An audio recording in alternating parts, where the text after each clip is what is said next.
Hello, कैसन बानी आप सब। हम हैं संदीप यादव और आप सब देख रहल बानी भोजपुरी हिट खबर।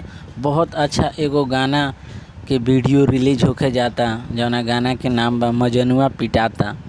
सिंगर बाड़े एमे पवन सिंह, लिरिक्स बा रोशन सिंह विश्वास के और म्यूजिक बा एमे प्रियांशु सिंह के, कॉन्सेप्ट बा दीपक सिंह के। बहुत अच्छा वीडियो बाई। एकर टीजर हम देखनी है, बहुत अच्छा लागल है। टीजर आप नहीं देखले तो जाके देख ली। यसी फिल्म पर रिलीज भइल बा। टीजर बहुत अच्छा हमारा टीजर लागल है। मजनुआ पिटाता बहुत अच्छा वीडियो एक रिलीज होके आला बा यसी फिल्म पर। तो आप सब तैयार रहें, ढेर सारा सपोर्ट करे के बा। ये गाना के बवाल कर देवे के बा, हल्का कर देवे के बा एकदम।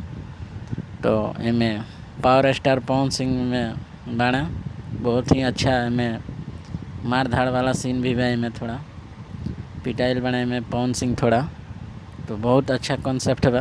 देखम तो बहुत अच्छा लगी। तो चलिए, अपडेट पसंद आइल तो चैनल को सब्सक्राइब कर दी, लाइक करी, कमेंट करके बताई वीडियो कैसन लगा।